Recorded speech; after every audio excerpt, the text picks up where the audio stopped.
Hi, I'm Lindsay from Garden Hands. Tonight I'm going to try and get a few gardening tasks in before it gets dark out. I have a few more plants that I'd like to bring out to harden off today, and I'm hoping to get something planted in the ground. So let's get going.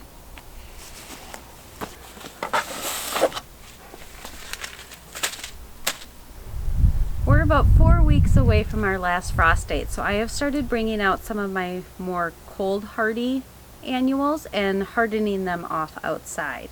So I have room under my grow lights to start a few more trays of plants. Zinnias and sunflowers are great options to start 3 to 4 weeks before your last frost. They don't need a lot of time under the grow lights, and if you don't have lights, then you can most certainly direct sow them once your frost is gone. So the varieties of zinnias that I will be starting today are Enchantress Giant, Oklahoma Salmon, Queen Lime Orange, Queen Lime with Blush, and Queen Red Lime. All of these zinnias get about 2 to 3 feet tall, and you can direct sow them out in the garden. I probably will do a succession planting of them out in the garden once the last frost is past. Zinnias tend to mature around 80 days according to the packages. I have several different sunflowers that I will be starting today. I don't think these tend to transplant quite as well, so I'm not going to plant a lot of these, but I want to try it and see if any of them are able to be started a little bit earlier. I have a couple different varieties. The first one are seeds that I saved from last year, and I labeled them with the super helpful title of Sunflower Tall. So we'll plant those and see what that does. The next one I have ProCut Plum. These are gorgeous. They tend to mature in 50 to 60 days, and they get 5 to 6 feet tall. The next one I have is Autumn Beauty, and these get fairly tall. It says they get 7 feet tall. And another variety I have is called Lemon Queen. I don't have a lot of information on this one as far as how tall it gets, but it is a nice sunshine yellow color. I have labels for all of these plants, and I'm going to sow several seeds in each of the containers. If I need to transplant them, if they get a little overcrowded, then I will do that in a couple weeks, but I'm going to try and keep them all within a container each.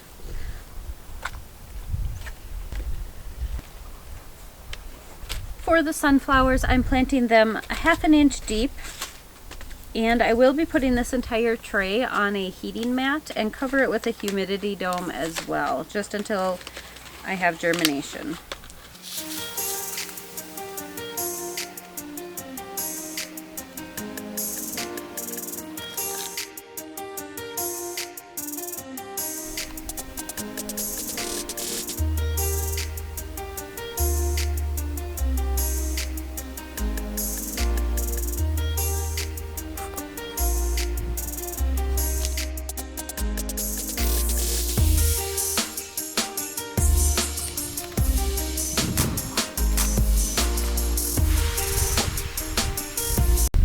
On the zinnia packages, it says to plant them 1/4 inch deep and to cover lightly but firmly. So what I'm going to do is just sprinkle the zinnia seeds on top and then add more seed starting mix over the top of them so that they have 1/4 inch of covering.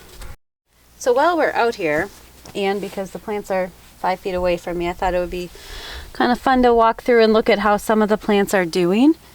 So in this one I have Foxglove. This is a Camelot mix, and they should bloom their first year. They are ready to get out. Those roots are crazy. So we'll be hardening these off, and hopefully they can go out tomorrow or maybe the next day. What else do we have in this container? I have some petunias in here. I just pinched these back. This is a yellow prism sunshine. And what I'm really excited about this year are the Ranunculus. They are the most beautiful flowers.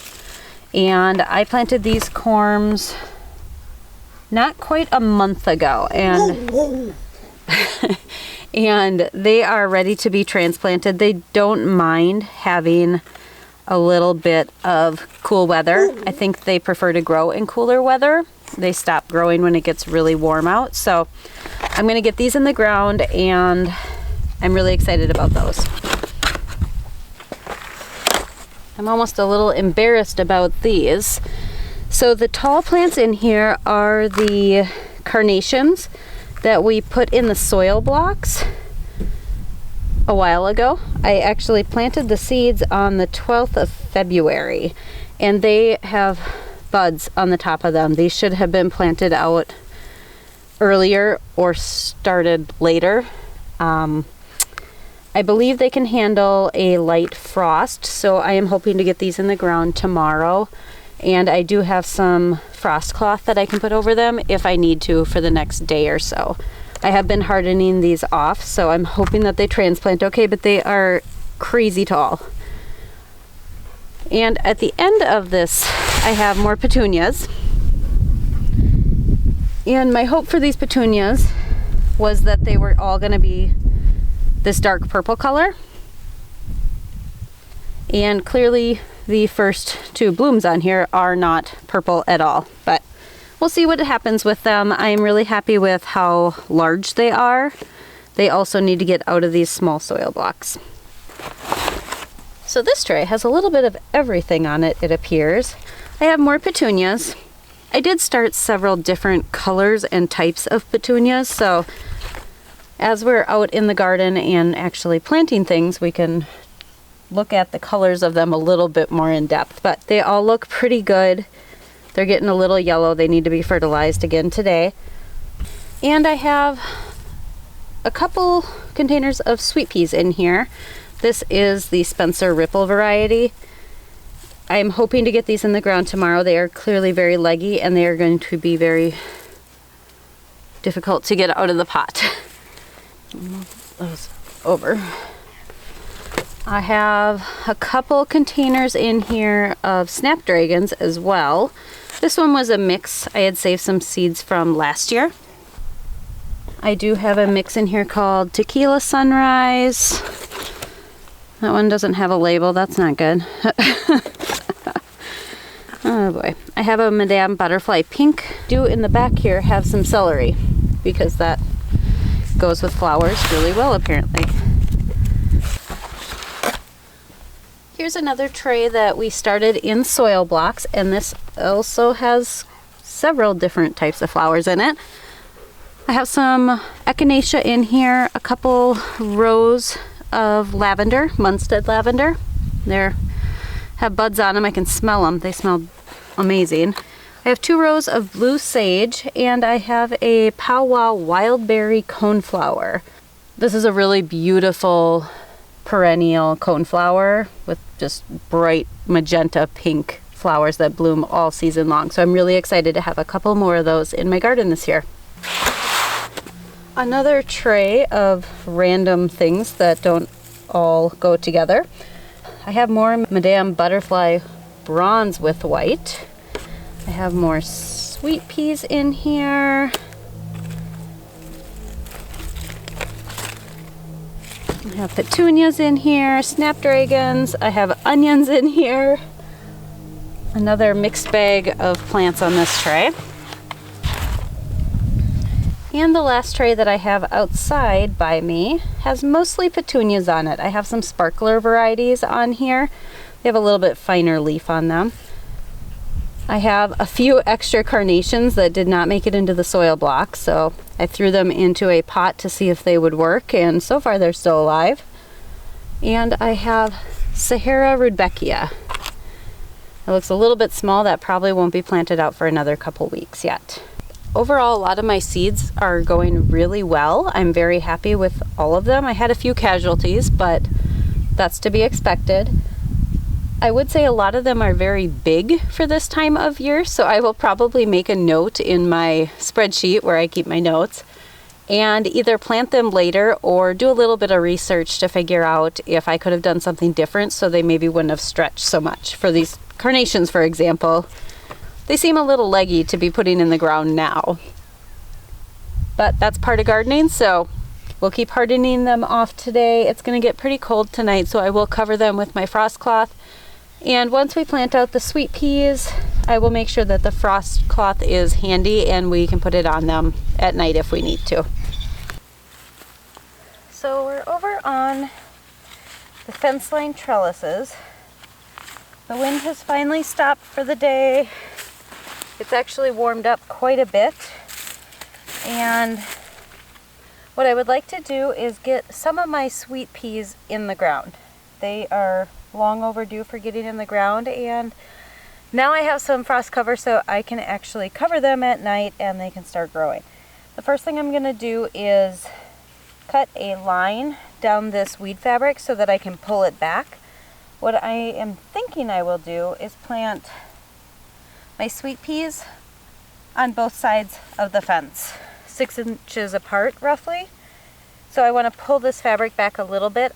I think for tonight I'm just going to tuck this side under, and tomorrow I'll come out with some more garden stakes and pin this down. That looks like it will be about perfect. So I don't need much for planting sweet peas. I have the sweet peas themselves, a trowel, and some fertilizer. Sweet peas are really heavy feeders, so I will be putting this slow release fertilizer down now, and then I'll have to come back throughout the summer and give them a little bit of a boost as they need it. Maybe a couple times a month, we'll have to see.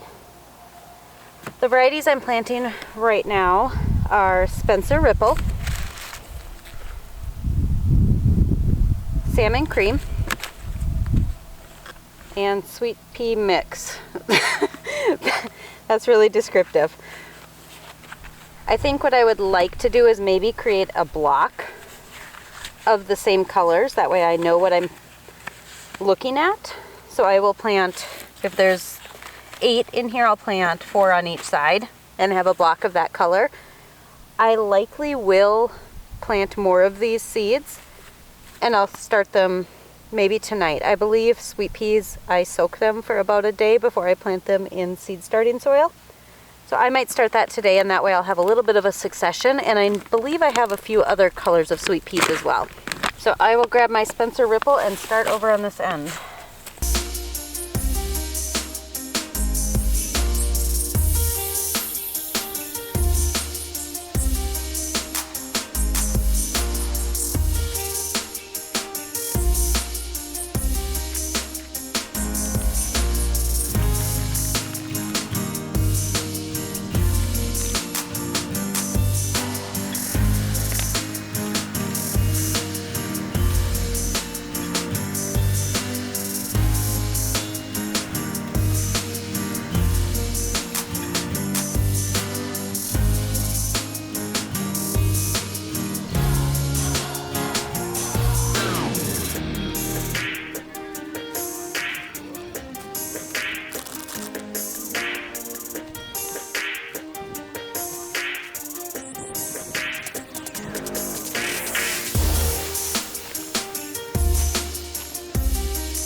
So I believe Spencer Ripple is kind of a purplish color.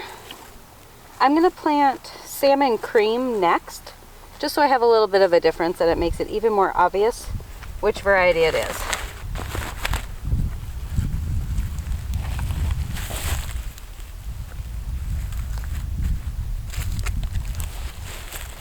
So I do have drip already run to this area. It's not, however, hooked up at the moment, so I will come out and water these. We're expecting rain pretty much every other day for the next week, so I think it's probably going to be okay once they're watered in, but I will double check and watch them. The other thing I'm going to do is run maybe 2 lines of twine between the posts so that they have something to climb up.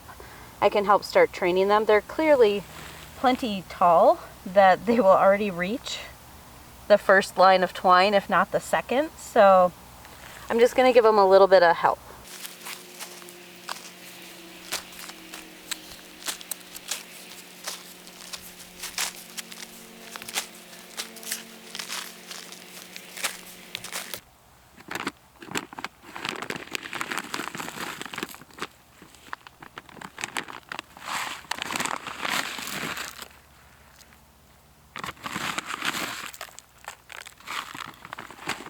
I'm not measuring my fertilizer, as you can tell. I've used this quite a bit in the past, and it's a pretty gentle fertilizer. It's not going to burn the roots or the plant, so I'm not real concerned about that. I do scratch it into the bottom of the holes.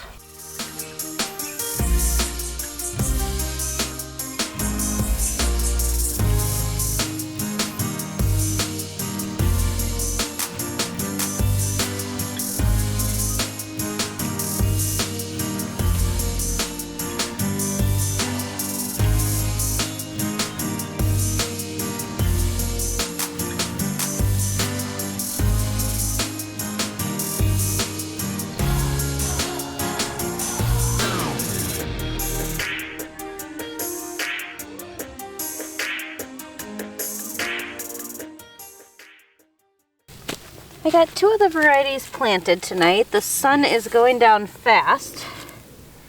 So I think what I'm going to do is tie up a couple pieces of twine. And this is what I will train the sweet peas to. So I'm just going to run this down.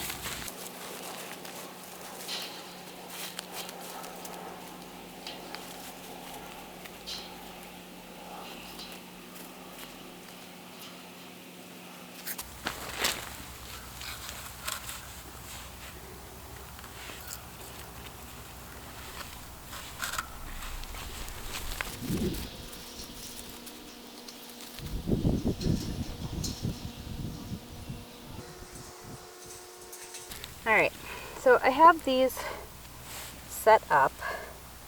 I'll see how well they train onto these. I may add a 3rd one, but we'll just see. Basically what I will do is find ones that are tall enough and just lay them on top. Once they get past this one and they're up here, I'll go the other way. It's the California weave method. You kind of sandwich them between the 2. They'll come up this way and then this way. Most of these are not quite tall enough to do any of that with, so for now I'll just drape them up and over.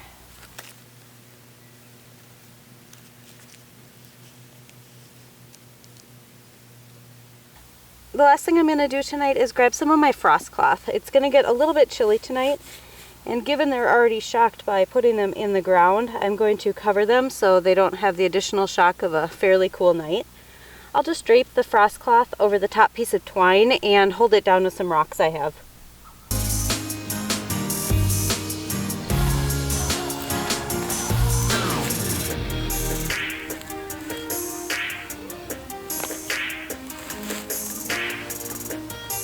They're all tucked in. We'll check on them tomorrow and hopefully get a few more of their friends planted. That wraps it up for me today. Thanks for watching. Please like the video, subscribe to our channel, and stay tuned for what we have coming next.